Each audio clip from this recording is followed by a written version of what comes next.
What is going on, guys? Thanks for tuning in to another episode of the Red and Gold Standard podcast. My name is Zach Hernandez, and as always, I am joined by my guy, Mike Andrews of Nothing But Niners. Matt Llewellyn will be joining us shortly, but for now, you got the duo here, and tonight we'll be previewing the 49ers Week 10 matchup. Can you believe we're at Week 10 already? Week 10 matchup. Yeah. It's tough versus the Tampa Bay Buccaneers on the road, fresh off the bye week. We got a ton to get into tonight, so make sure you are hitting like and subscribe. Make sure you're sharing the posts on X. Both of our handles are on the screen. Make sure you go follow us, follow the podcast, follow 49ersHive, follow Nothing But Niners, follow everyone. Follow everyone while you're at it. Make sure you're hitting like and subscribe on YouTube as well. We want to hear your thoughts. This is going to be a good one. Now that I got that out of the way, Mike, how you doing tonight? I am absolutely fantastic. Shout out to everybody in the chat. Let's make some noise for them, man. Let's go, baby, huh? I'm hyped, man. I'm pumped up, man. I'm ready to talk some 49ers football. The bye week was a long one, and I had a lot going on in my personal life. I'm ready to get back to football, ready to start talking about some good things, some positive things, and this team turning the corner, man, getting away from this first half of the season that's been a little rocky, been a little rough. So I'm excited. Absolutely excited. Definitely. I can't believe we're at Week 10 already. It's been a crazy 10 or 11 weeks, I guess, counting the bye week. But nonetheless, we are back, guys. Like I said, make sure you share the stream, copy the link, paste on social media. It helps more than you know. But let's get into this. So the 49ers travel to Tampa, fresh off their bye week, to take on the Tampa Bay Buccaneers. Both teams are beat up. It seems like the 49ers are going out of the injury plague wasteland, and unfortunately the Bucs just went through their first week going through it off their fresh Monday Night Football overtime loss to the Chiefs. The 49ers did get some good news. Christian McCaffrey practiced. He looks good. He looks fresh. Everyone's happy to hear that. How big is that addition? Even though Mason is like third in the NFL in rushing, and Guerrero has looked good the past couple of weeks. Obviously, how good is that addition, Mike? Man, listen, if we can get Christian McCaffrey back and just use him at a 50% capacity, we will be absolutely fantastic. We would be great. And I think it's going to help Kyle. I think it's going to make him feel a little bit more comfortable, you know? I think it's going to allow him to say, all right, guys, I can do these things, and I'm going to catch everybody off guard now. Let's do it. Let's go. So it'll be really, really good. It'll be really good for Kyle Shanahan. It'll be good for the 49ers, and I think that's what we need, man. Christian McCaffrey, I'm not going to say don't rush back because we need him to hurry up and get his tail back here in the building. But I think the most important thing is health and longevity at this point. It's not just for one game. So let's get him back in here. Let's see how he does. It's good, positive reports from practice, no setbacks or anything like that. And it's smart that the Niners haven't bumped him up to the active roster because now Kyle does not have to officially report on him if he doesn't want to. He doesn't have to say if there was a setback. This guy's not on my active roster, so I don't have to tell you guys anything about him. I like how they're playing it all out. Yeah, it's been interesting, but nonetheless, it's exciting to see him practice. Also, we are getting some reinforcements in the shape of Juwan Jennings and John Feliciano. John Feliciano is ready to come off the I think he started the year on IR, so that's huge as well. He was the best. Where was he playing before? Right guard before Pooney? But prior to getting injured, he was alternating with Burford. Right. That's right. Prior to getting injured, he was one of the better 49ers linemen, and I was screaming all season going into midseason last year to I like Burford, but to bench Burford and put Feliciano in his place because I thought Feliciano had way more of an upside. And as soon as Feliciano got in there, the offensive line looked a lot better. So they did that weird rotation. I wasn't really a fan of it. I'm hoping Feliciano goes in. Question for you, Mike, where would Feliciano go if there was a place? Do you think they would really bench a current starter, swap in John Feliciano, or do you think that's a long shot at this point?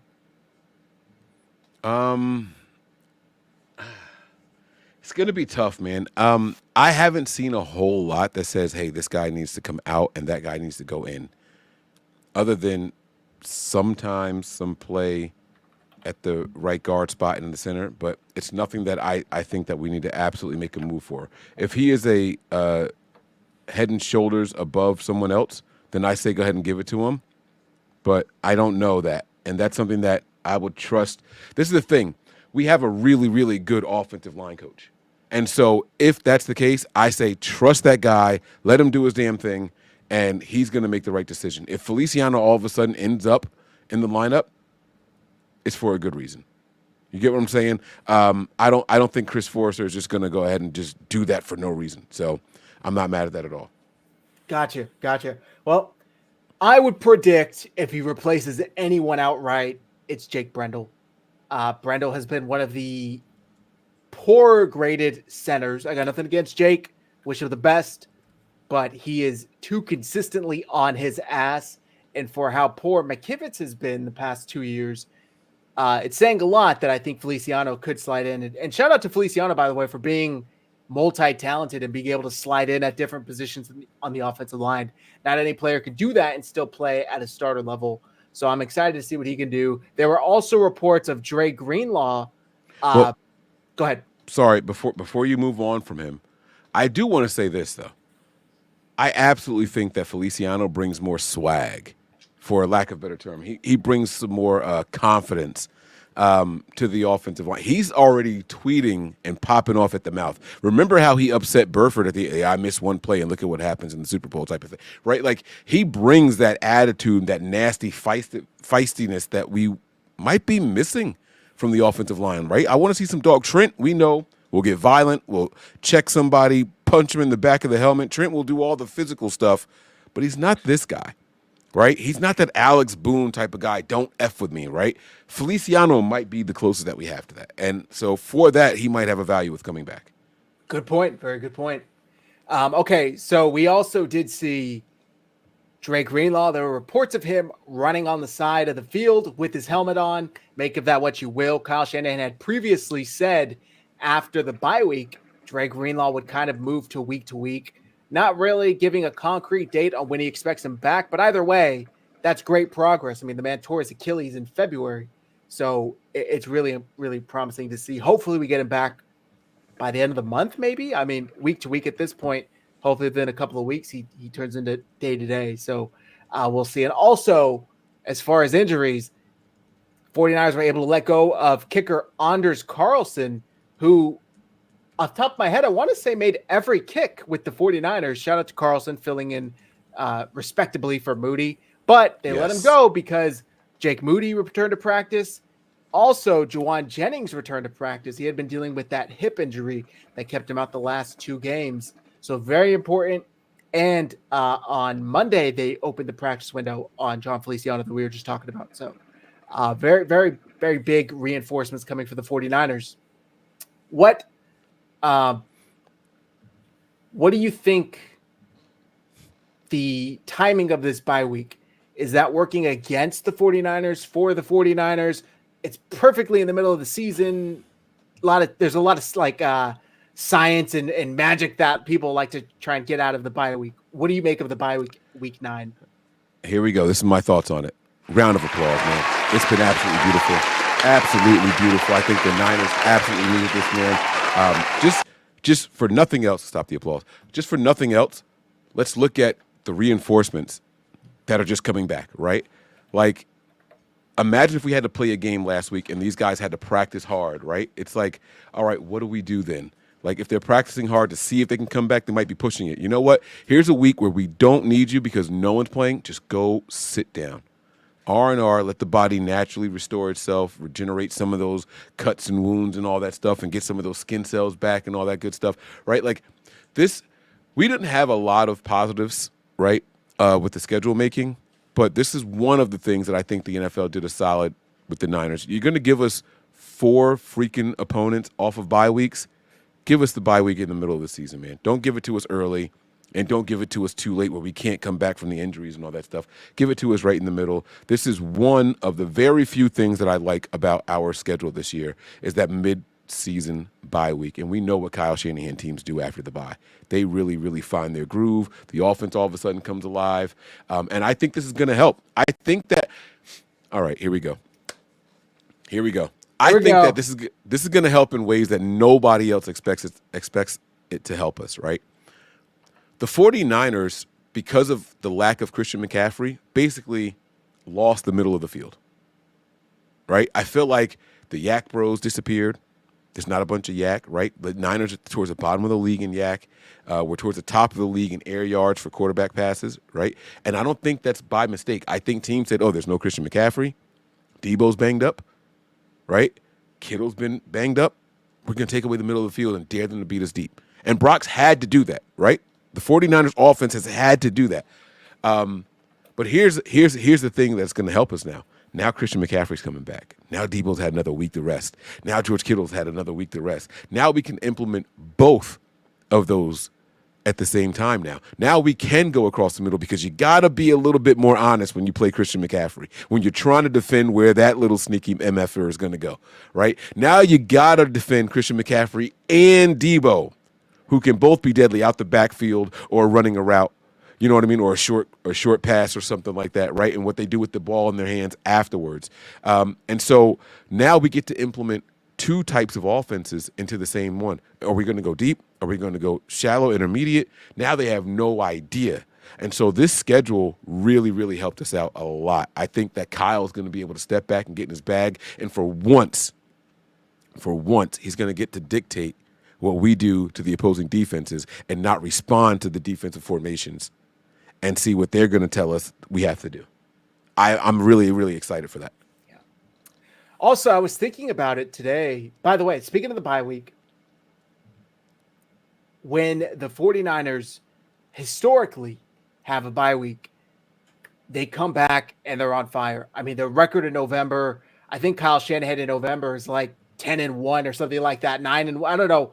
It would be more than that since he's played since 2017. He's coached since 2017, but he has a winning record in the month of November. And historically, after the bye week is when the 49ers hit the ground rolling. Last year was a little different because they started out uncharacteristically hot, 5-0. But if you go and remember, they went into the bye week on a 3-game losing streak, and then they came off of their bye week and handled the Jags on the road. Jags at the time, I think, were 5-2. But this bye week, I think, came at the perfect time, allowed the 49ers to heal up. Jordan Mason had been dealing with that reoccurring shoulder injury that every game he would go into, nope, he's fully healthy, he's ready to go. And then, 15 minutes in, oh, Mason's banged up, he's on the sideline, he's not going to return. Even though he has his helmet on and he can return, we're going to rule him out. So that allowed a full, 2-week period between games for that shoulder to heal up. And also, I was talking about this in our group chat earlier. With McCaffrey coming back, this gives Kyle Shanahan the best running back trio that he's had since 2019. Ooh, and talk your shit. Much better than 2019 with even 60% McCaffrey. You got Christian McCaffrey. You got Jordan Mason, who, like I said, is third in the NFL in rushing. And you got Isaac Guerrero, who, yes, is a rookie, but boy, has he looked good. He's looked good the last 2 weeks, coming on slowly but surely. Mike, do you think we'll actually see Kyle Shanahan use running back by committee kind of by force, but do you think he'll actually do it, or is he going to stick with running back into the ground and then moving on to the next one like we've seen so far? He's running them in the ground, bro. He's going to run them in the ground. I'm sorry, guys. I know we want to sit here and be like, oh, man, Kyle now can trust these guys. Not going to happen, man. This guy is there's two ways to look at it, right? Christian McCaffrey is making more than all the running backs on the team combined, right? So he's going to absolutely say, hey, you're healthy, let's go, and you give us our best shot. If for nothing else, just dictating coverage. I think that once Christian McCaffrey is healthy and he's back on the field, he's going to be on the field for 80% of the plays, 80% or more going forward. And while I would love to see – now, here's the thing. Maybe they work in a way where they tell Christian McCaffrey, hey, you need a break. You just had a 35-yard run. Come sit down on first down. come relax on first down, instead of him dictating when he's tired and needs to come out, right? Like it's Kyle has said it at the podium, like we have to protect him from himself. He wants to go so hard, right? Maybe now they can implement something where it's like, hey, when we tell you to come out for a play or two, you got to listen to us. So maybe it'll go down to 80%. But Christian McCaffrey don't want to leave the field ever. Love that about the kid.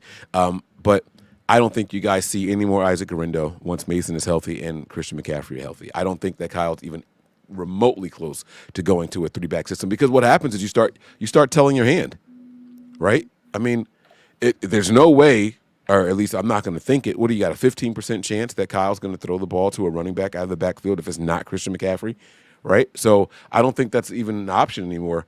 I could see if he was still using Juice in that way. I mean, Juice has got 5 receptions on the season or something like that, something crazy low. Like I don't even think that people are expecting it with Kyle Juszczyk anymore. So I'm not confident in saying that, oh, he's coming back now. We've seen Mason. We've seen Guerrero. Kyle can trust these guys. While we all feel that way and we feel that he should, and I'm one of the we, like I think that he should do it, he's not going to do it.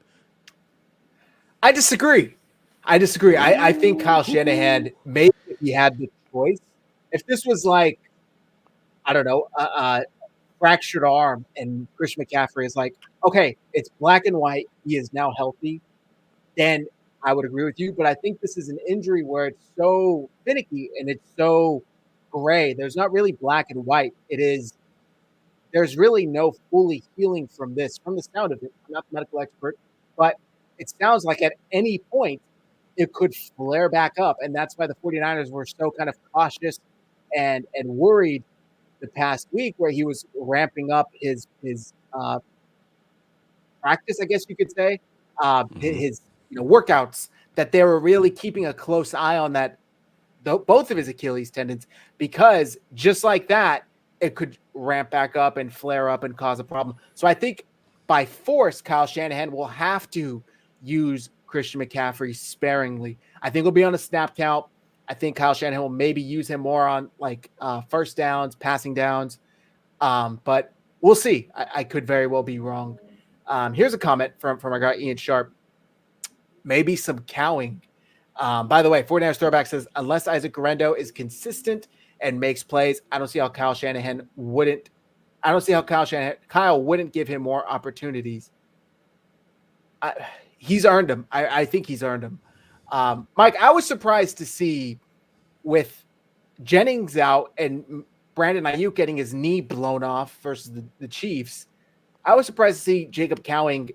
I can't remember off the top of my head a single snap he got on offense. I think he got 3 at the end of the day, versus the Cowboys. I was that surprised to be. Were you surprised by his lack of involvement in the offense? Is that typical Kyle? And do you expect him to see more looks Sunday morning? Who are you talking about? All right. Here we go. More honesty. I think the Cowing experiment is over. I think if you couldn't get in without Ayuk and a banged up Debo and Pearsall having his first game ever, it's not going to happen, guys. And they just traded for. Didn't they just sign a wide receiver also? They signed Russell to the Gage. Practice squad. Yeah, they got Gage, a former Falcon, right? Like I'm just saying, like there's something that Cowing's not picking up in the offense. I don't know what it is. I'm to be honest with you guys, it's not that I'm down on him. I have just given up hope on seeing him get snaps and reps on the offensive side of the ball. Definitely targets. He might get 4 reps in a game, but he's not getting any targets. They're just not throwing his way. They're not looking his way at all. That's unfortunate. I don't know what changed from Kansas City to Dallas, because he got a good amount of reps in the Kansas City game. And he made the most of them. He had that great deep route where, the double move, he totally had the corner bite on it. And if Purdy puts that on him, that's a touchdown. Unfortunately, Purdy was off that game. But I think maybe it's something on practice. Maybe it's something in the film room during the week I'm not seeing. But you can't tell me he doesn't deserve to be on the field more than Ronnie Bell, more than Chris Conley. I think, especially with the injuries of the 49ers. But, Mike, that was a great point. If he couldn't get those snaps without BA, without Juwan, and Debo banged up, Juwan's back. Obviously, BA's not coming back this year, but Juwan's back. Yeah. Pearsall has another week in the system. It's tough. It's going to be tough to see. And I'm not going to lie. I like Jacob Cowing. I kind of hold my breath every time he fields a punt. It's like he's on ice. The guy slips every time. I don't know. How do I say this? I have more confidence in him returning a punt than I ever did with Richie James.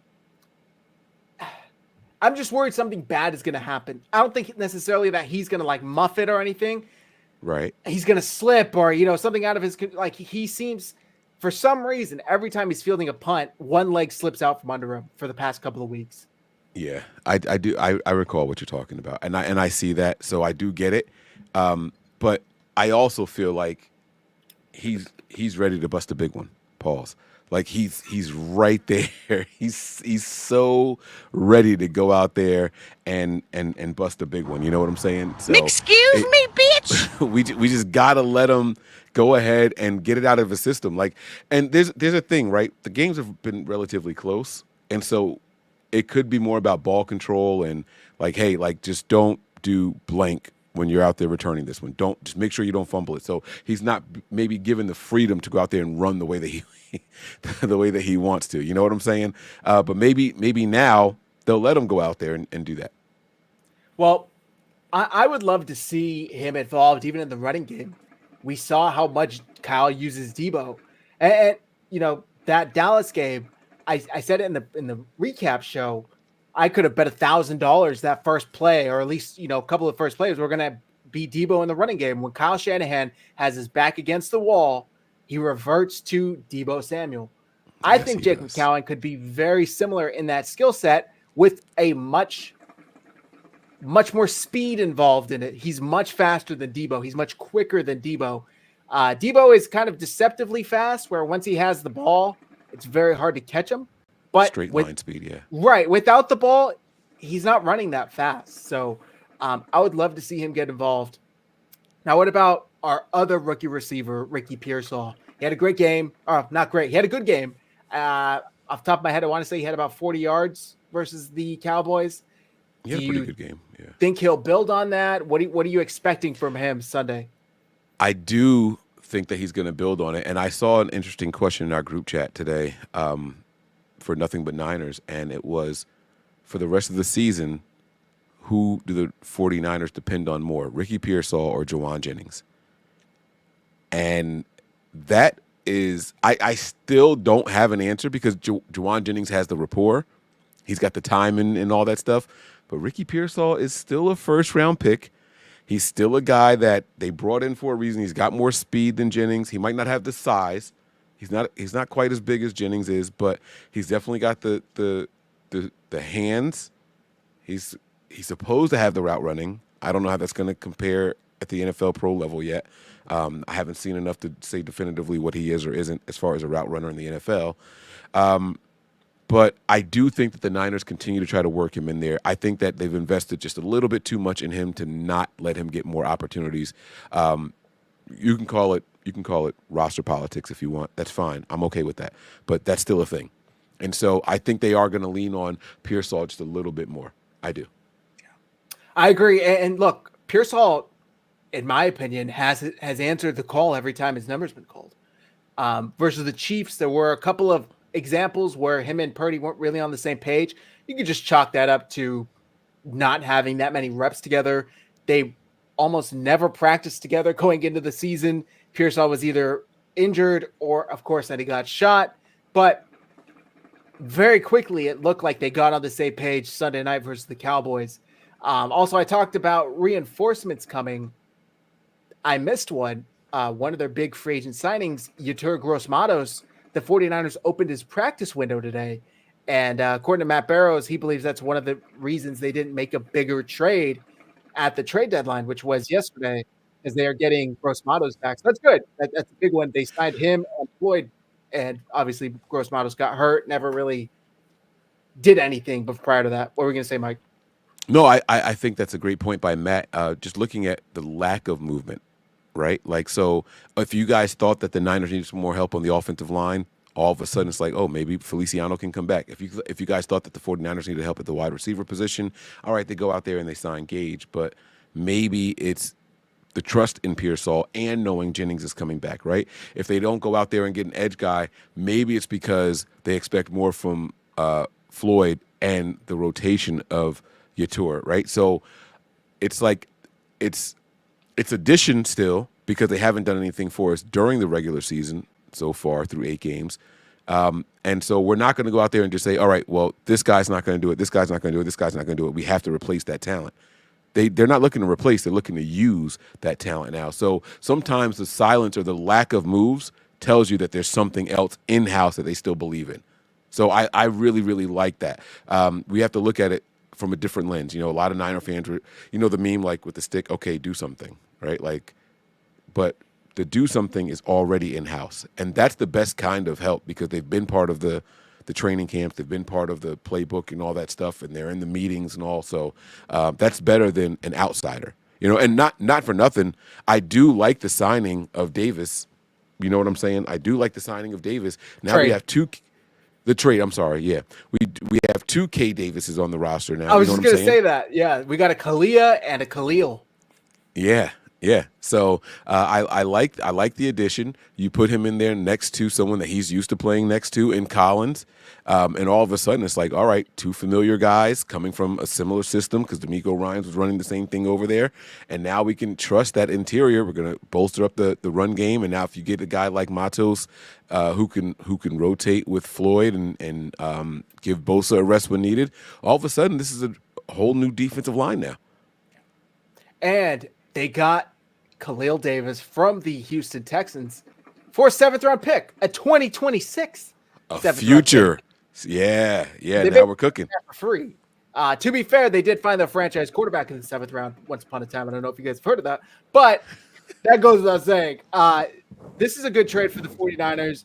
A body in the middle. Obviously, they lost Hargrave for the year, but that's a good point. He did play with Malik Collins in Houston. So I think this is a good addition for the 49ers. But that was the only move they made at the trade deadline. Were you surprised that they didn't make any more? I know you just gave your explanation as to, make sense because of who they were expecting back to get healthy. Even with that in your head, were you still expecting them to be maybe shoppers or sellers? I mean, there was conversation of where the 49ers are going to be come November 5th. Absolutely shoppers. In the moment, I absolutely thought that there was going to be more movement, another move or two, right? But then when you hear Kyle Shanahan's injury report today, it's like, oh, that's why they didn't do it, which goes into my explanation as to why they didn't do it, right? But in the moment, I was like, oh, man, I can't believe we're sitting still. And you watch some of the moves that went on around the league, and it's like, dude, we could have afforded that guy. We could have got that guy. We could have got this guy. We could have got that guy, right? And so it's like, why didn't we do anything? And then Kyle breaks down exactly why we didn't do it. This guy's back to practice. This guy's back to practice. This guy's back to practice. It's like, oh, my God, the Niners are coming back, baby. And then we haven't even mentioned Dre Greenlaw back out there. It's the Niners. Listen, these guys are going to be starting their season basically now. And by the time the important part, the stretch, the finalization of the regular season and heading into the postseason, right, when the games matter the most, all of a sudden those guys and those reinforcements are going to be in midseason form and ready to take off. And the Niners are going to quickly become one of those most dangerous teams in the postseason. They're hitting their stride right at the perfect moment, halfway through the year, and they're just finding out who they are as a team. They're what's the word I'm looking for? Infusing the rookies into this team, both on offense and defense. And this 49ers secondary has looked top tier. I mean, don't look now, but the 49ers defensive stats are like top third of the league, if not top 10 in most stats. So it is very impressive what they've done. I tip my cap to Nick Sorensen for making the decision to play Renardo Green over Isaac Yiadom a lot more. It's not like 50-50. It is like 80-20, 90-10. So I appreciate that. He still has a knack for sticking with Devondre Campbell over D. Winters. That one I'm not so sure of. I get you want somebody out there who knows the game. Devondre Campbell knows the game, but what good is knowing it if you can't physically be where you think you need to be when it comes? He's a tad bit slow, especially compared to D. Winters. But D. Winters did get hurt. He had the concussion Sunday night versus the Cowboys, so we'll see. I believe he's cleared concussion protocol. Looking at the injury report, I didn't see Kyle mention him at all in the injury report. Yeah, I don't see him listed here, so it's possible he's cleared it. I mean, it has been a week and a half at this point, so that would be good news for the 49ers. Until they get Dre Greenlaw back, they will need D. Winters and Devondre Campbell. Yosef, go ahead. No, I was going to say to your point about the whole Campbell versus Winters, right? Wayne and I were discussing this a couple of shows ago, and it really came, this is going to sound crazy, right? It came down to Fred Warner, right? When Winters is out there, Warner is a little bit more hesitant. I think it's like making sure that an experienced guy is going to be in the right place at the right time and all that, maybe over-communicating and not just trusting that the young guy is going to be in the right spot, versus Campbell, who's going to be in the right spot, maybe not able to execute what you want him to do, but Fred doesn't second guess his ability to know what his assignment is. And Fred plays a little bit more freer. And when you have Fred playing the way that he plays when Campbell is out there, Fred Warner is way up here, right? When Winters is out there, he's still here, which is top in the league for his play, but that all-pro Fred really, really shines when he's got somebody next to him that he knows I don't have to second guess that they know their assignment. And so it could really just be all about that. Gotcha. It's a good point. Yosef El Bebe said, when I assume it means when Dre comes back, we will be able to stop the run and another person out there hitting like Big Fred. I mean, he hits harder than Fred, to be honest with you. He's got that motor, and Fred has talked about it. I've asked Dre before, how do you hit like that, man? Like I can't hit like that. Maybe I could do that once out of every 10 tackles. Every tackle, Dre Greenlaw is like borderline a flag. And I used to get annoyed with it because it would penalize the 49ers sometimes, but damn, do I miss it, man. I really do miss just having that energy out there.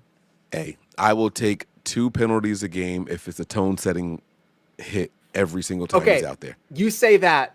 I would have gladly have taken a 15-yard and even an ejection if he lit Mahomes up as that bitch was tiptoeing along the sidelines and ended up getting another 20 yards because the 49ers defenders softened up thinking he was going to go out of bounds, and he didn't.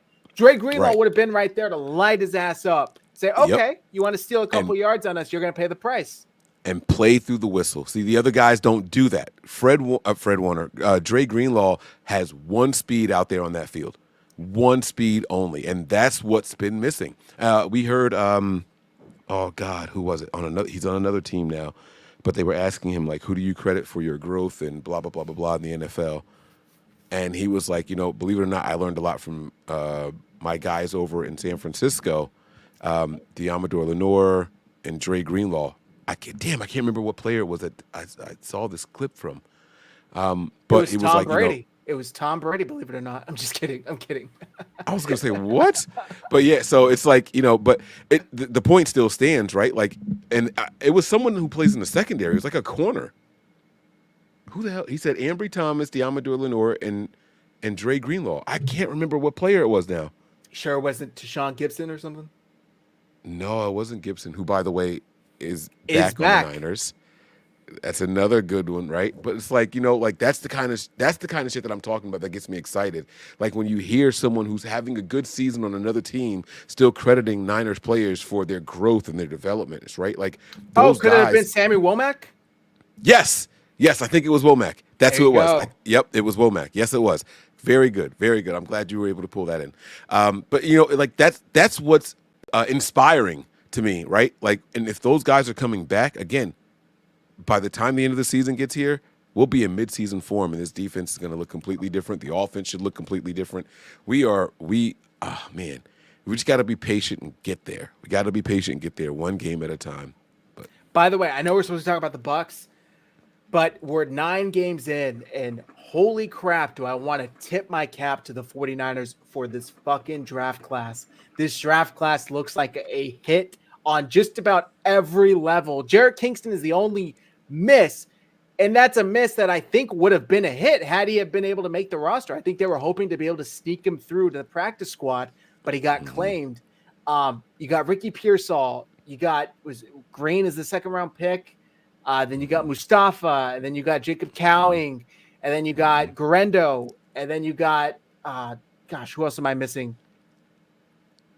There's probably more that I'm not thinking of. Bethune, Tatum Bethune. So yeah, this looks like a hit of hits, man. And this you draft gotta make class, some noise for that. You gotta drop a bomb on that, man. Like, come on, baby. Like that's what it's all about right there, man. The 49ers had been those draft classes previously were looking like Swiss cheese. You'd get Brock Purdy, then you'd get like 3 or 4. Who? What? Who's that guy? It was really, really good. Ian Sharp says Lynch's best draft overall. Park Dog says this draft is definitely putting in major work. And I tip my cap because more often than not, these rookies, unless you're Deebo Samuel as a rookie, don't get much playing time at all. But Kyle's hand has been forced due to injuries. Can you imagine what this team would look like if they missed on these rookies, Mike? Think of all of the rookies that are starting and think of how badly this team would look if those rookies weren't good enough. Right. And, this is the blessing in disguise I've been talking about for the last couple of weeks, right? Like Kyle being forced to play a guy like Garendo, being forced to use a guy like Pearsall. All these rookies. Kyle doesn't like trusting rookies. Even Pooney. Yeah, he's never, ever, and he even said himself about Pooney, right? He was like straight up, like this guy would not have gotten the opportunity if it weren't for all the injuries on the offensive side of the ball. He wasn't supposed to be coming in here and being the guy this year. He was never supposed to do that. And just due to attrition and, injuries and all that, he got an opportunity and never let it go. And so maybe this is a learning thing for Kyle. Like, hey, it's okay to try to put something on these rookies. Let's just see what they have from time to time. Put them in part of the rotation. Kyle, the old dog, learning new tricks. I'm not mad at it at all. Which Pooney is crazy because he is now 10 weeks in, one of the top graded guards in the NFL. I don't think he's given up a sack, but also when you look around at successful teams in the league that you'd like to emulate, right? Think of Kansas City. Think of the Rams. Think of any of these teams that are successful. They have consistently been able to replenish their roster with young and just as equally important, cheap talent. Yes. If think of the 49ers, every single year it seems like we've had to deal with this bullshit contract dispute going into each season, right? But that is also because the 49ers have not had the luxury to be able to say, all right, that's fine. Take off. You don't want this contract? Fuck off. We got so-and-so. We got Pearsall. We got Garendo. We got, Pooney. They haven't been able to say that because they haven't drafted these players in the past few years. So it really is impressive that now they finally hit on a class. Or it's too soon to say they have for sure, but it looks like they've hit on a class. These kids are playing at a very high level. And I just want to take a second and rejoice in that fact because it's been so long. Thank you. It's been so long. So they finally got a class because that was the whole thing when they first got here. Dan, they got, Warner in the 3rd. They got Kittle in the 5th. They got Jennings in the 7th, Purdy in the 7th. And then it was kind of a few years of hey, all I'm going to say is as soon as Peters and Rand Carthon leave, they get 6 straight picks out of 7. So 6 starting players. The secondary looks great. Garendo looks like a dog. Pearsall looks like he fits right in like a glove. Cowing looks like he's chomping at the bit for opportunities. This looks like a really good class. And Pooney, like I said, is one of the top-ranked guards in the NFL through 9 games. So, or 8 games. It really is impressive to see. Speaking with Pooney, Mike, there is a player on the Tampa Bay Bucks, and I'm old enough to remember me and you sitting down and talking about whether or not the 49ers should draft him with their first-round pick, and that's Vita Vea. And how big of a problem will Vita Vea pose for Dominic Pooney and the rest of the 49ers offensive line Sunday morning? Well, I'll put it to you like this, man. Did you know that Chris Jones played in the game against the 49ers?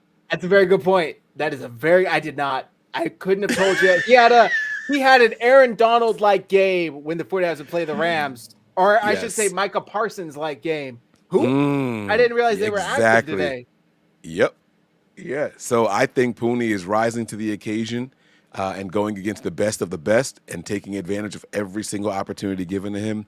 And that doesn't fall blind on me. It's not something that I'm ignoring. This young man is coming in here and really giving his confidence. And a big part of it, I'm not going to pretend like the offensive line has been perfect or anything like that. A big part of it is Purdy's ability to scramble and things like that and keep plays alive or extend plays with his legs and take some extra yards and all when there's nothing there, evading some sacks. While he does run into some sacks or create some bad opportunities at times for himself, the offensive line isn't the one being credited for those negative plays. So some of them are self-inflicted by Purdy, maybe leaving the pocket a little too soon or maybe running the wrong way on some of these plays or, when the defenses send more people than what they can actually handle. But it is definitely not the fault of – and you go based off of whether it's PFF or next-gen stats or anything like that. It's not because of the offensive line. Now, the pressures might be a little high. The pressures are up. I will say that. You see a lot of pressures, but you're not seeing sacks being credited to the offensive linemen. So they're all doing a decent job, and it's all part of the six of them, the 5 offensive linemen and the quarterback, Brock Purdy.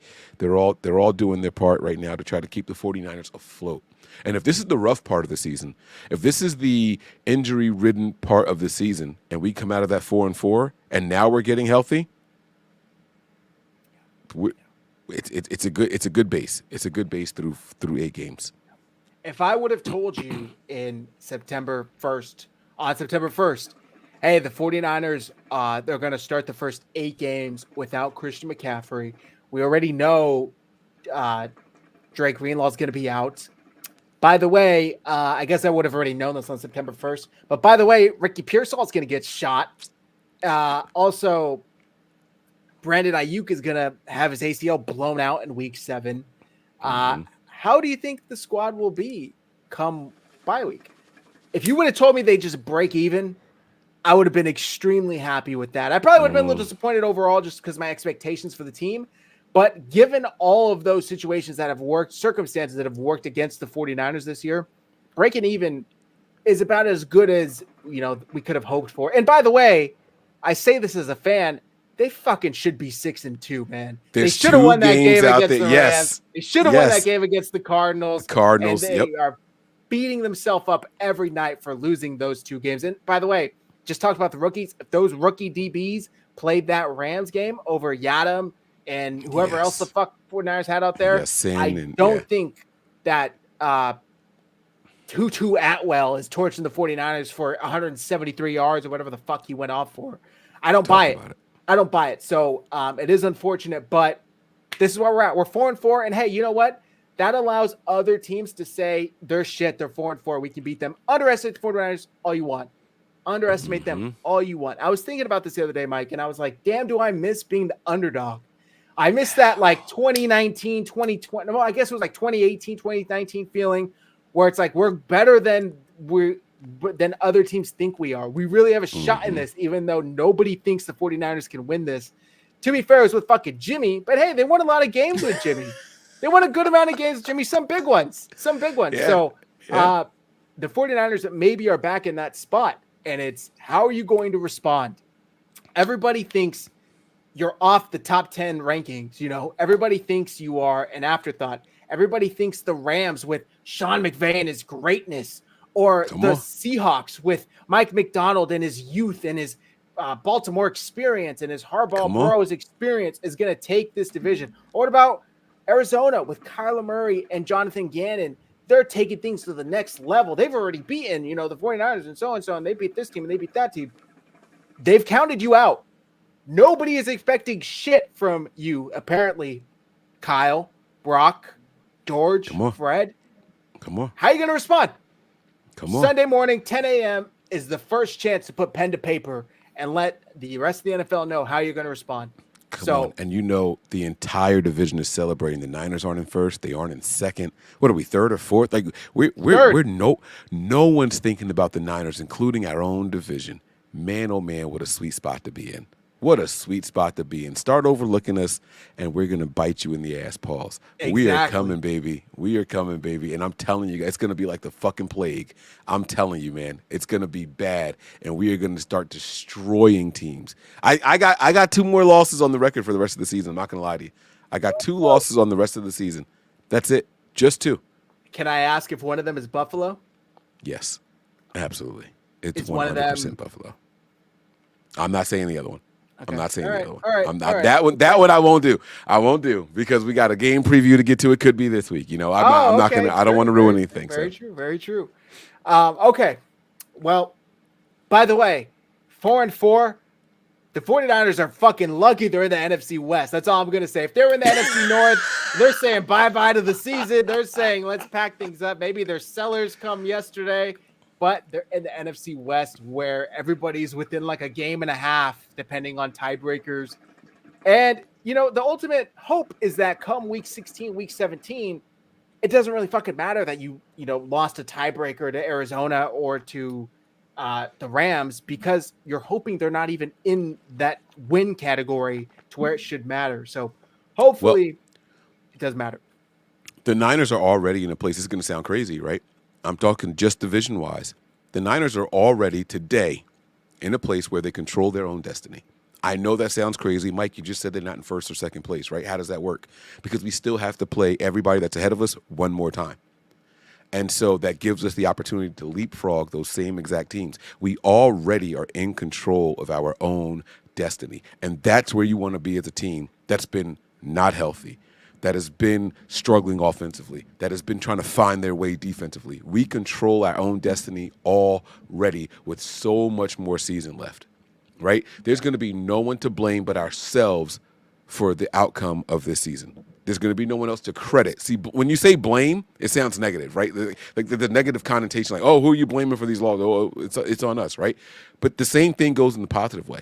Right? We're going to credit ourselves. That sounds positive, right? We're going to credit ourselves when we make it to wherever we make it to at the end of the season. So the Niners are in the perfect spot right now. I'm hyped, man. I could go run through a wall right now. I'm hyped. Let's do this. They're 4-4. They're getting reinforcements back. Christian McCaffrey, may I remind you, the offensive player of the year last year, who got a couple MVP votes, if I'm correct, is back. He's back, and he has not had a flare-up. He is looking great.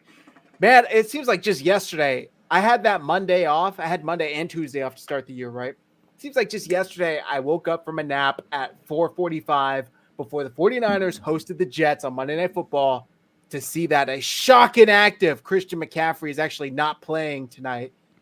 And I'm thought, shit, well, that's all right. One game.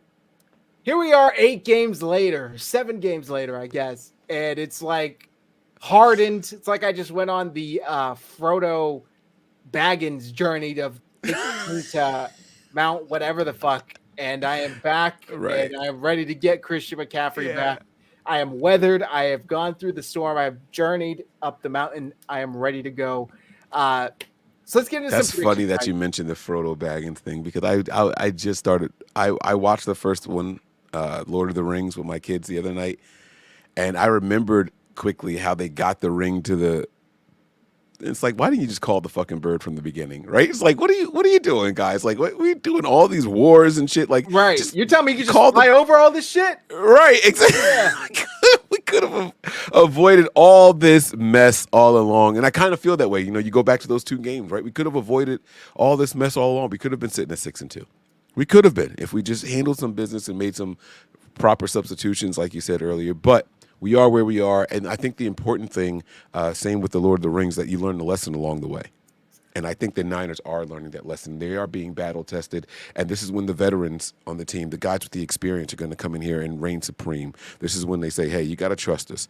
We've been here before. That's the one thing that I hated, right? The whole, we've started 2-4, we've started 3-5. I hated hearing that. I think like that's a crutch, that's a handicap thing, but at the same time, There's something that goes into that experience. There's something that goes into, hey, I know how to change a tire. You know what I mean? My tire blew on the highway, and I got a long trip ahead of me, but I got a full-size spare in the trunk, man.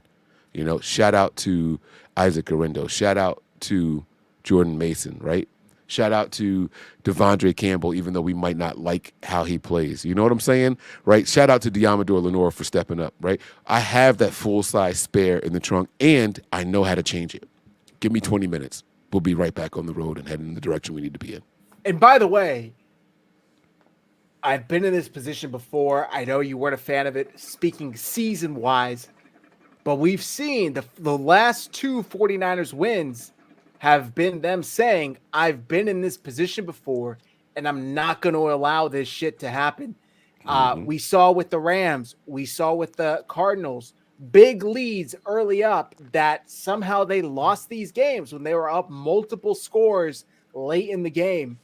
With the Seahawks, it kind of looked like they were coming back. It kind of got to a one-score game at one point, if I remember correctly. And then they slammed the door shut on that. We get an interception. We get a touchdown. Same with the Cowboys.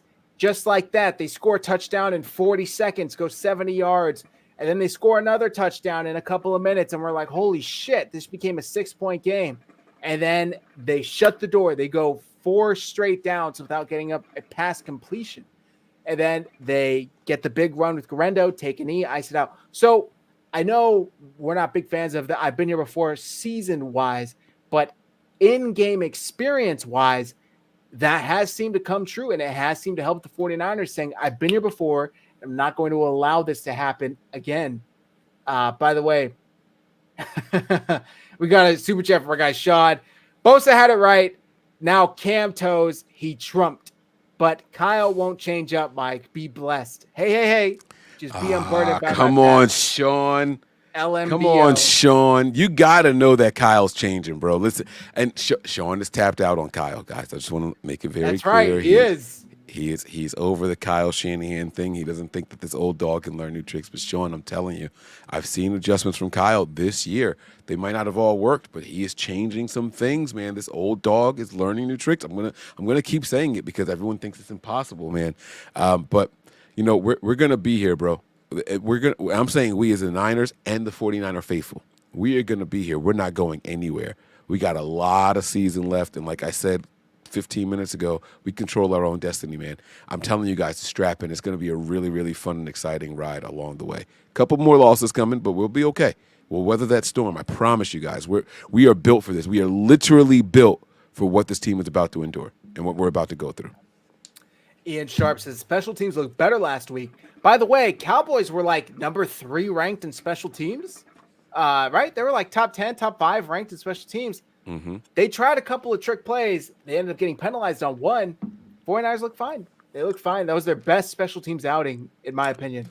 And to be fair, maybe it's not being fair. But special teams just looked average to me. Like they just didn't give up. But that's better. A big play. Yeah, but I'm not. They didn't really give up a ready big play. They didn't miss a kick. They didn't get a kicker injured. I'll take that. That's better to me. Snyder still sucks ass. I'm sorry, but they like even. Listen, they broke. It was definitely a step in the right direction. If we can come out here and not in the third phase of the game not be a liability, that's a step in the right direction because the special teams has been costing us. I told you guys special teams are going to lose us at least 2 games this year. I think we've met that quota. And when I say that, I want to remind everybody that one of these very pivotal losses was when the Niners didn't have a kicker, where we had to go for it on multiple 4th downs, where we had to go for 2-point conversions, and we barely lost that game. I want to remind you guys, I said special teams was going to cost us, and it did. And it did. So not costing us is a step in the right direction. Should we be celebrating it?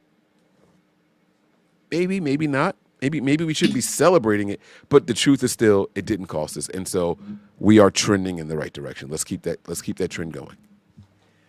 So, Mike, the Tampa Bay Bucks, I think 2 weeks ago, the bye week kind of threw me off, lost Mike Evans and then proceeded to lose Chris Godwin in the same game. Mike Evans went out with a hamstring tweak, and then Chris Godwin had his ankle snapped sideways and got carted off. So he's gone. from what it all reports, Mike Evans will not be back for another 2 weeks, so the 49ers will not have to face him. So I heard all of this, and I'm thinking the Bucs for sure are going to get whooped by the Chiefs. The Bucs taking the Chiefs to overtime and putting up 24 points on them was not on my bingo card. Does that say more about the Bucs and their ability to fight without their top two receivers? Top three, technically, because Jalen McMillan was also out. Or does that say more about the Chiefs playing just about 1% better than whoever the fuck they're playing always? What would you say? I think it's a combination of both. I think that the Bucs were a pleasant surprise, more competitive than what people thought they were going to be. The output is the output. The outcome, I should say, is the outcome. We all expected the Chiefs to win that game, but man, did they go toe-to-toe with that Chiefs. The Chiefs are a vulnerable team, but I mean, you keep it a one-score game, the Chiefs are going to win that. They got the officials on their side. I don't give a shit what anybody says. Always. I'm not complaining about it at all. But when they miss face masks, when they miss false starts on pivotal drives at crucial moments of the game, that's just how the NFL and the officiating crews view the Chiefs. They're allowed to do certain things. We got to stop complaining about it. But kudos to that Buccaneers team for catching an ailing Chiefs off guard, for surprising them, right? No one thought that Baker Mayfield was going to go out there and throw 2 or 3 touchdowns. No one saw that coming. Not against that Chiefs defense. That Chiefs defense has been good despite what we want to say about them taking steps back, right? But they did what they had to do. We're not going to underestimate them. Because we know what they just did to the Chiefs, a team that dominated us, we're going to be okay. Very good point. So Baker finished 23 for 31, 200 yards, 2 touchdowns, and was sacked twice. The leading rusher, I think he's a rookie, if not second year, Bucky Irving, 7 for 24 yards. Leading receiver, K. Dotton, 8 for 77. It was definitely a tough outing offensively, rushing wise, and for anybody else, any receiver not named K. Dotton. And the Chiefs offensively, what they were able to do to the Bucs defense, Mahomes was 34 for 44, 291 yards, 3 touchdowns, no interceptions, was sacked 4 times. And then Kareem Hunt, 27 carries for 106 yards and 1 touchdown. Travis Kelce, 14 receptions for 100 yards. DeAndre Hopkins, 8 for 86. I'm looking at these numbers and I'm thinking if Purdy had 44 attempts and 34 completions, he's having like 400 yards. I mean, Purdy is way more efficient than Mahomes, apparently. And if George Kittle had 14 catches, we're talking like 220 yards. I mean, that's crazy how inefficient the Chiefs are. But hearing those numbers, do you think that spells out like the chat said earlier, another big George Kittle game? I think he had 6 for 123 Sunday night versus the Cowboys. Do you think this is another big game for him versus the Bucs?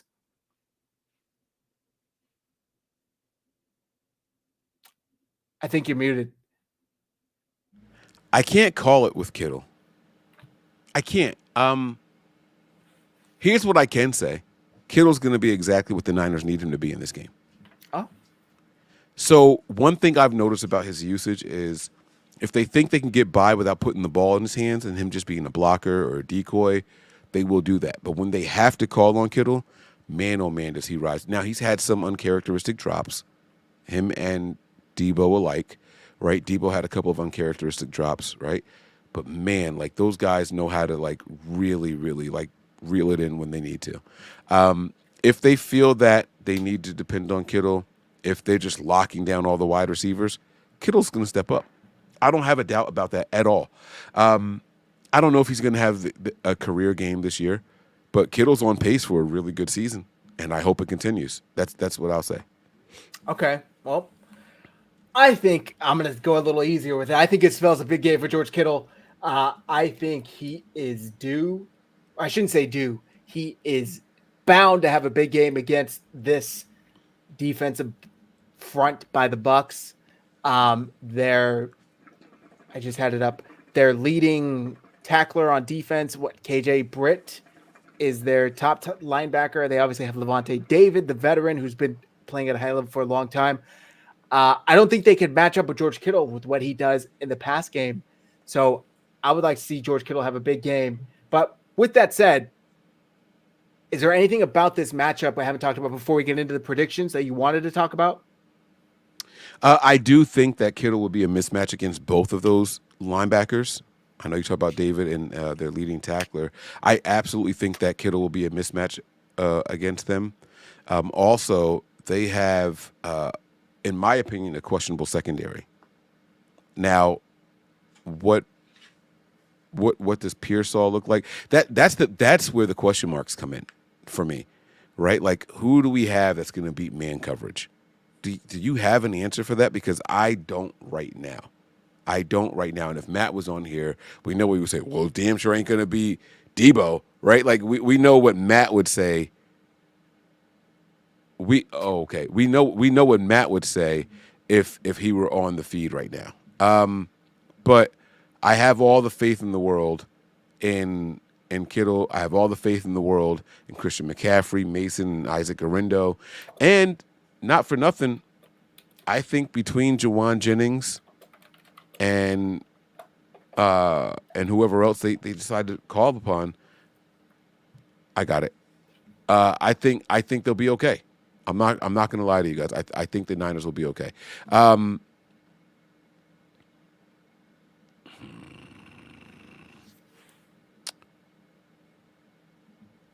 Yeah, no, that's all I got. I think the Niners are going to be okay, man. I think they're going to be fine. Low, the truth says Baker's going to throw to his tight end in all game. He's good. He's a great tight end. He's good for them. And this is what pisses me off about the 49ers sometimes is we know it's like their only receiver, right? I mean, same with the Rams with Tutu Atwell, the Chiefs with Travis Kelce. It's like there's only one guy that can really beat you. And previously they have let that guy beat them. Look at CeeDee Lamb the last game. There's one guy who can beat you, and they let him score 2 touchdowns at the end of the game.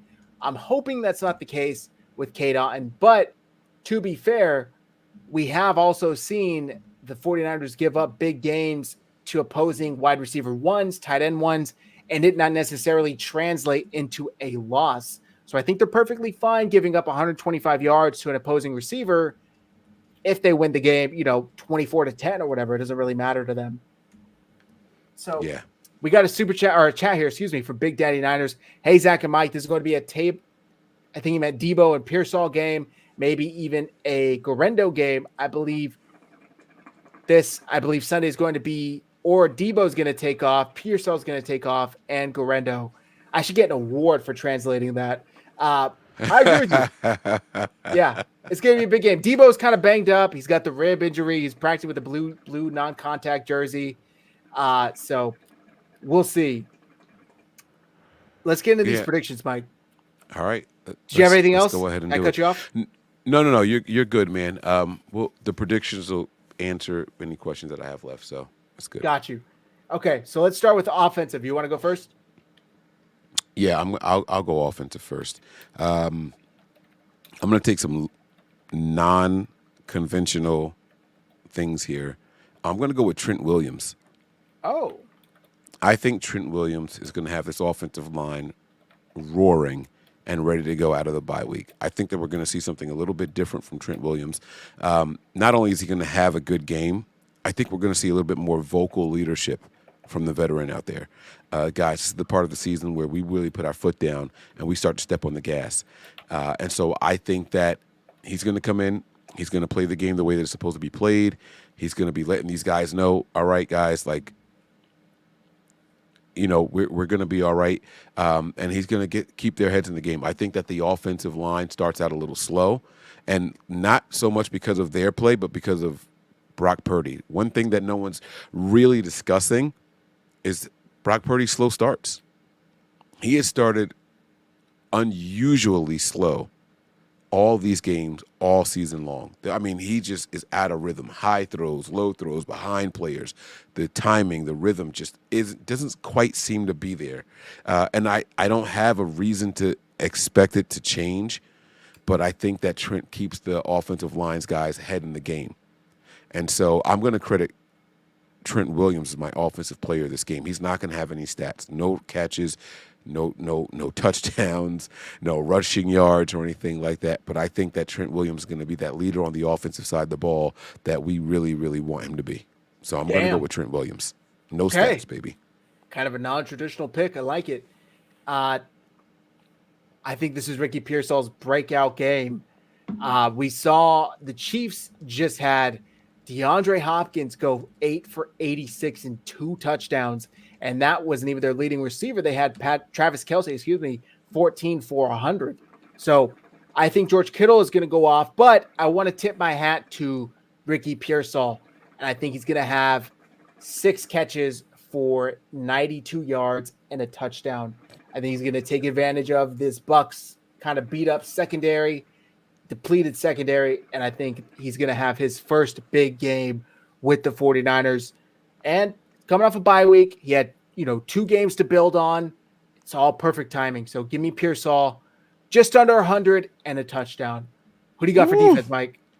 All right, so I'm gonna give it back to you. I'm gonna defer and let you go first because I have 2 players. I don't want to take the guy that you may be thinking about, so I want to give you the opportunity to say it first. If you take the guy that I want to say first, I'll sprinkle some more sauce on top of it, and then I'll give you a second guy. Okay. I feel like it goes without saying, and I'm doing this because I think so, and also because Matt's not here. Nick Bosa, 3 sacks and a forced fumble. His guy just got elected. He's going to be playing like he's just got a shot of steroids in the ass. We saw baby. Sunday night versus the Cowboys with the hat. Bosa is on the top of the world right now. So Nick Bosa, 3 sacks and a forced fumble and celebration of what happened yesterday. That's my prediction. What do you got? I love it. I was going to go with Nick Bosa, but here's the difference. I'm going to go with Bosa with 5 sacks in this game. Shit.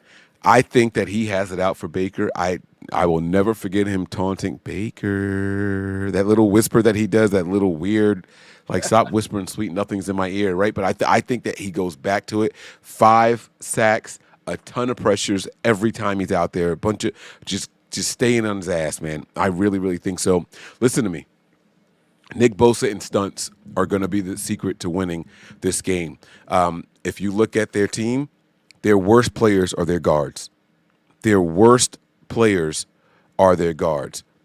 If by chance the Niners let Collins and Khalil play next to each other, they're going to feast. I'm telling you guys that those guys have rhythm. They have those 2 guys on the inside are going to go crazy, and they're going to open things up for not Davis. I'm sorry. They're going to open things up for Bosa. I think Bosa's going to go absolutely crazy. But since you said Bosa, I'm going to give it to somebody else who, at the end of the last game, said, "I wish we were playing again. I wish there was a game tomorrow." And that's going to be Diamador Lenore, the hyena, man. It's the freaking hyena. You know what I'm saying? Hyenas laugh at everything. They don't care what's in front of them, right? Like, this is going to be a game. You guys are out here running your 3rd, 4th, 5th wide receivers against us. Oh, I'm going to make you pay, baby. I'm going to make you pay, baby. I don't think Charvarius Ward is going to be playing. He said that Kyle said that the funeral for the baby Armani is going to be on Saturday. I would not be surprised at all if Mooney Ward is still in Dallas with his family. He absolutely should be. He deserves the time off. And I think the Niners would be shit for trying to rush him back. I don't think that they're wired that way. And I think the secondary is going to be playing a little more inspired because of the absence of or the lack of practice for Mooney Ward. Even if he does come back, I think they're all going to be playing with a little extra oomph in this game. So I am definitely going to go with who I think is the leader in that secondary as far as play goes, in Diamador Lenore. I'm going to give him not 1 but 2 interceptions in this game. All right, 2 picks for Diamador Lenore, and I think he doesn't allow any more than 37 yards total in this game. Damn. Okay, I like it. Big Daddy Niners. Fred's 2 sacks and a pick 6. I like that. Jim Everett's in here, of course. Yes, JJ is going to play. He was Nick Wagner. Was it Matt Barrows here? I had it here. Was a full participant in practice, wasn't in or limited, excuse me, but wasn't in a blue non-contact jersey. So that bodes well for Juwan Jennings playing Sunday. Okay. Final score predictions, Mike. I'll go first. Well, no. I'll go first. You take a look at WhatsApp. So this game is going to be one where I would love for the 49ers to make a statement. We're traveling, if I'm not mistaken, right? This isn't a home game. I believe Tampa. We're on the road. It's in Tampa. And I just want to harken back to the last time the Niners had a bye week and had to go to Florida. This was a very special game. This was near and dear to my heart. It was last November 11th, 12th, something like that. And the only reason I remember those dates is because my daughter's birthday was November 10th, and we were in Jacksonville for that game for my daughter's birthday. And what we did was something phenomenal. The Niners, I believe, might have been their only game that year where they didn't give up a touchdown to the opposing team. I think the Niners can do something like that again. I think that they can stop the Buccaneers from getting in the end zone at all this game. I'm going to go 32, not 31, 32-9 is going to be my final score prediction. The Niners are going to go out there and get busy. They're going to set some trends. We're going to give up some big yards down the stretch, but the defense is going to knuckle down, stop them from getting in the end zone, and force them to settle for some field goals. Niners by a bunch. Let's go, man. Damn. 32-9. 32-9. I like that. I am confident in this game. I'm not that confident as far as I predict that big of a blowout, but I got 31-17. I think the 49ers win this. It's probably 31-10. Maybe the Bucs get a late touchdown coming back. But 31-17, excuse me. So we'll see. We got Matt in the chat with his predictions. 34-13, 49ers. Offensive player in the game, George Kittle. Defensive player of the game, Nick Maga Bosa with 3 sacks and a forced fumble. Matt, I had just given that prediction for you for that exact reason. So thank you. We got Red Jet Shell 23-21. Keep it close. Retro Gamer 34-20 Niners. Okay. Let me just say this. I don't like that close of a score, Red Jet. Not 2 weeks in a row for the Bucs. You lose one in overtime. Maybe I have too much respect for Todd Bowles. Maybe, right? But I don't think you let 2 games get that close without you finding out a way to finish it off. And you're at home. I just don't think that they do that 2 games in a row. If it's that close, the Niners might be on the losing side. It should not be that close. Don't give this team life at all. They just gave it their all. They went in overtime. You heard Kyle Shanahan saying, "Shit, I was hoping for a double overtime. I wish they changed the rules." You know what? Like, I don't want to see it get that close. If they get that close, I'm gonna put on a depends in the fourth quarter if the game is that close because I might shit on myself. It's gonna be that bad. I just don't want to see it happen. By the way, the Bucs are coming off a 3-game losing streak, so they're desperate. They're going to be trying everything after being at the top of the NFC South.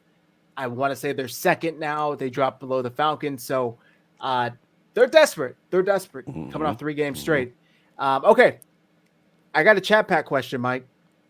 So let's pull it out. Here we go. Let's do this, baby. Pause. Do we have? Yeah, we do. Okay. Chat feel pack, free to chat pack, answer chat pack. Comment your answers as well. If you were told that you could only watch one television show a week for the next 12 months, which show would you choose to watch? For a month, and I can only watch it once a week. 12 so I only months. 12 months. Oh, so for a year, and I get to watch one show a week? Yeah, is that what it is? Show? Oh, man, I got 2 shows that I'm deciding between right now. I'm going to go with Golden Girls. Really? The Golden Girls, I don't know if anybody out there ever watched this show, like really, really watched it. This show was so far ahead of its time. It's not even funny. There's obviously plenty of comedy in it, and I like to laugh. I don't want to watch something. I don't know what you're gonna say. But I don't want to watch anything like This Is Us or A Million Little Things. I'm not crying every fucking week, and right. I want to be happy and all that stuff, but I also want to learn some lessons. I want to like find some positive, something with a message in it, right? And Golden Girls, if you guys ever really go back and watch it, they tackle all of the big topics: homosexuality, abortion, sex. They tackle racism. They covered all of this stuff in this show that was out in what, the 70s, 80s, right? Like this show was so far ahead of its time, it's not even funny. And not for nothing, Golden Girls was the platform for shows like Sex and the City that people herald as one of the best women shows in the world, right? Like Golden Girls was the platform for that. It was Sex and the City was loosely based on what Golden Girls was. It was 4 homegirls having their experience down in Miami. That's what I don't get what. I'm just thinking of Betty White being a homegirl. It's funny.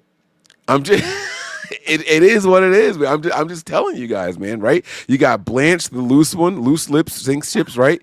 You got promiscuous, I should have said, not loose. I'm sorry. She was a little bit more promiscuous and outgoing with her body and vivacious, right? You got the airhead in Betty White, but always like grounded and humble, right? You had Sophia, who's just going to tell you exactly how it is, right? The mom and the wisdom and all that stuff, and teaching the valuable lessons and cutting no corners, and she doesn't give a shit about how anybody feels. I'm going to tell you exactly what you need to hear. And then you got Dorothy, right? Dorothy was the balance of the whole show, right? The facial expressions. And man, B. Arthur, man, what an actress, man. Anyway, a phenomenal show. I'm definitely going to go with Golden Girls. Damn, okay. Yeah, this is tough. Honestly, if you guys know me, you know I love to cook. I love to bake. I watch a shit ton of Great British Bake Off. I could watch, I mean, there's like 9 seasons of that on Netflix, and I just caught up to it, and now like the newest season's out, and I have to wait every week for an episode. But I could watch that shit like every night. Every night I could watch Great British Bake Off. I gotta ask a question. Ask the questions. I got it. This isn't the show. Well, no, clearly it's not that show. What do they do other than bake in this show? Well, like I think it's 12 people go to like a tent in Britain, and they got like a little mini kitchen set up each person has, and then they have 3 challenges, and at the end of each episode, somebody gets sent home. Oh. And then at the end of it, somebody wins. It's like so you have to cook something and then they Yeah. Is it based off a taste test? Is it based off of visual, or is it a combination of all that? Both, yeah. It's all that. So it's like the there's a show that my kids really like, and it's like, is it cake or is it real? Like right. So it's kind of like one of those shows. Yeah. So I heard about this show, and maybe it was you guys. Maybe I heard it on another podcast. There's this show. Oh man, I'm about to go. I'm gonna make a hard left. Trigger warning. Maybe put the kids away. I don't know, but it was like a dating show, and so like let's say it's me, and I'm about to like. There's 3 girls, or whatever I'm attracted to, that are in like these tubes, okay, and I'm listening to their voice for the first question, all right, and then the tubes like go up a little bit. So now I can see their ankles and their feet. And if they pass, they get the last. If someone says something that I don't like, they're off. And now I'm down to two candidates, right? And then it goes up a little bit more, and now I can see their knees, right? And then if they both pass, it goes again to the next question. It goes up a little bit more, and now I can see their waist. But they're naked. Have you heard about this show before? Is it an American show? Hell no. No. Because they are stark naked. They are butt ass naked. I don't know the name of this show, and I've never seen like an episode. Eastern European. Yeah. Maybe, right? Like I've never seen it, but I swear if I could remember the name of the show, and if anybody out there in the chat knows it, please type it in there. But what happens is it's a dating show, and you're judging people based off of what they say in the beginning, but then more about their body at the end of it.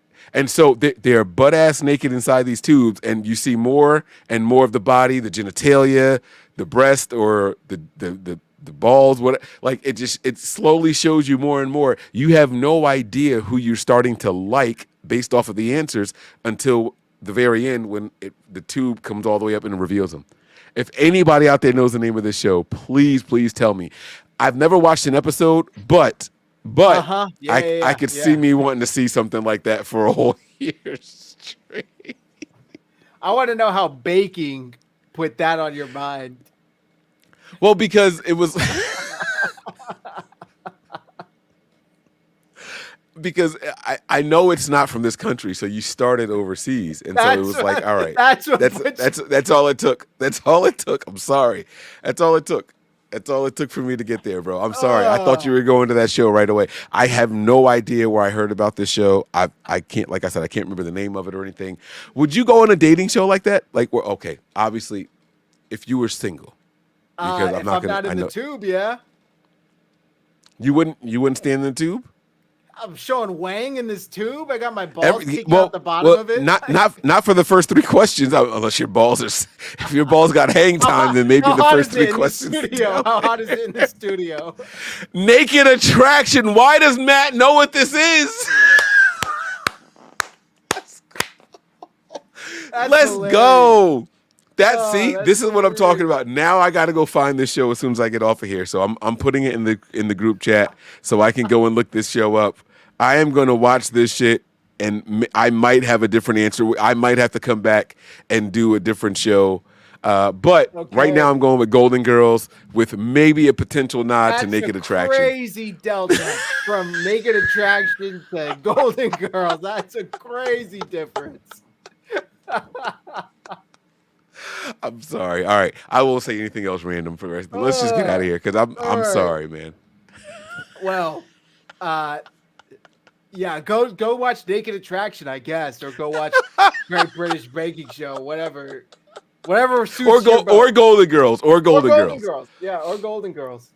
All right, that's gonna do it for tonight's show, guys. I appreciate you guys rocking with us. This was our preview of the Week 10 matchup. 49ers, Bucks.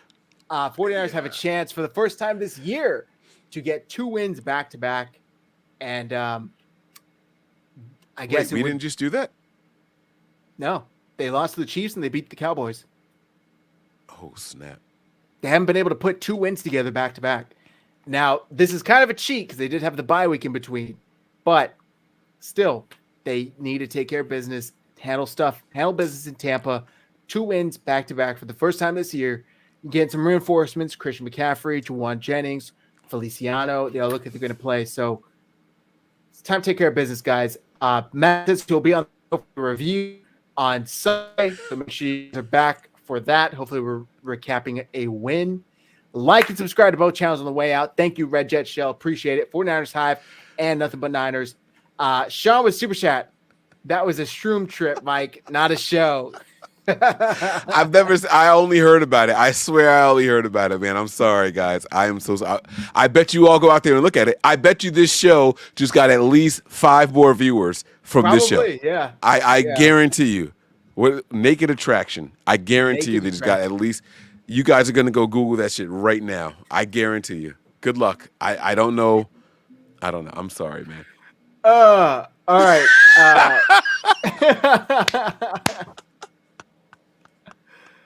Yeah, Mike, I'm sure the folks already know, but please let the folks know where to find you. Listen, guys, hopefully you guys enjoyed the show. We have a lot more content coming to you guys, man. You guys can follow me on our YouTube page here. It is Nothing But Niners on YouTube. If you guys are watching already on Nothing But Niners YouTube, please head on over to Zach and Matt's channel. That is 49ers Hive. And if you guys are looking for some bonus content or somewhere to hang out with some fellow faithfuls and watch the game with your people, head on over to the Patreon page, patreon.com/NB9ERS. I would encourage you guys to subscribe to the $5, $10, or even $20 tier. There is a $1 tier down there, but that is only for games that are in prime time and you still want to hang out with people. So you won't get a lot more of those. I think the Niners only have, one more prime time game this year? 2, I think. Sunday night football, Thursday night football. Yeah, so there's only 2 more of those left, but we're there every week, regardless of where I am. Even if I go to games, we were in Seattle for the game, and we still went live, and we stayed back just for you guys. So we do that for the $5, $10, and $20 tiers, plus some bonus episodes. I will get Matt on. I'm hoping to get Zach on the Patreon, just so we can have some unfiltered talk. You guys thought that this was crazy with Naked Attraction. Just wait till you hear what's going on the Patreon. So make sure you guys get on over there, patreon.com/NB9ERS. That's right, guys. Go check it out. And like Matt says, until next time, go Niners. Thank you, everybody, for tuning in tonight. I hope you guys have a great Wednesday night and a great rest of your week. I have the rest of the week off, kind of happened to be that way. So I am going to have some tacos and enjoy my night. But thank you, everybody, for tuning in. Our personal handles are on the screen. Make sure you follow us. We'll be back Sunday with a recap show. Like I said, hopefully recapping a 49ers win. So without further ado, that'll do it for tonight. And until next time, go Niners.